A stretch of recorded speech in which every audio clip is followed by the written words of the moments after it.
Indian super ലീഗിൽ കേരള ബ്ലാസ്റ്റേഴ്സിന് സമനില. ഇന്ന് കൊച്ചിയിൽ നോർത്ത് ഈസ്റ്റ് യുണൈറ്റഡിനെ നേരിട്ട ബ്ലാസ്റ്റേഴ്സ് ഗോൾ രഹിത സമനിലയിൽ കളി അവസാനിപ്പിച്ചു. മത്സരത്തിൽ 60 മിനിറ്റിലധികം 10 പേരുമായി കളിച്ചാണ് ബ്ലാസ്റ്റേഴ്സ് സമനില പിടിച്ചത്.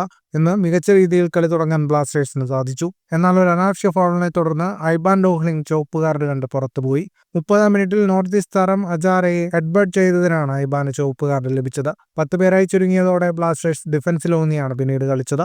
സച്ചിൻ സുരേഷിന്റെ ഒരു മികച്ച സേവ് ആദ്യ പകുതിയിൽ ഗോൾ രഹിതമായി കളി നിലനിർത്തി. രണ്ടാം പകുതിയിലും ബ്ലാസ്റ്റേഴ്സ് പൊരുതി. 84-ാം മിനിറ്റിൽ പുതിയ സൈനിങ്ങായ ലഗറ്റോറിനെ കേരള ബ്ലാസ്റ്റേഴ്സ് കളത്തിലിറക്കി. മത്സരത്തിന്റെ കണക്കുകളിലേക്ക് വന്നാൽ 55% ബോൾ പൊസിഷൻ നോർത്ത് ഈസ്റ്റ് യുണൈറ്റഡിനായിരുന്നു. 19 ഷോട്ടുകളാണ് നോർത്ത് ഈസ്റ്റ് ആകെ തൊടുത്തത്. 5 ഷോട്ട് ഓൺ ടാർഗറ്റ്, 389 പാസുകൾ, 73% കൃത്യതയോടെ നോർത്ത് ഈസ്റ്റ് പൂർത്തിയാക്കി.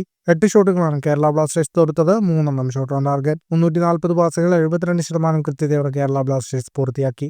ഈ സമനിലയോടെ 17 മത്സരങ്ങളിൽ 21 പോയിന്റുമായി കേരള ബ്ലാസ്റ്റേഴ്സ് ലീഗിൽ 8-ാം സ്ഥാനത്താണ്. നോർത്ത് ഈസ്റ്റ് 25 പോയിന്റുമായി 5-ാം സ്ഥാനത്തും നിൽക്കുന്നു. ഫുട്ബോൾ ലോകത്തെ കൂടുതൽ വാർത്തകൾക്കും വിശേഷങ്ങൾക്കുമായി ചാനൽ ഇപ്പോൾ തന്നെ സബ്സ്ക്രൈബ് ചെയ്യൂ.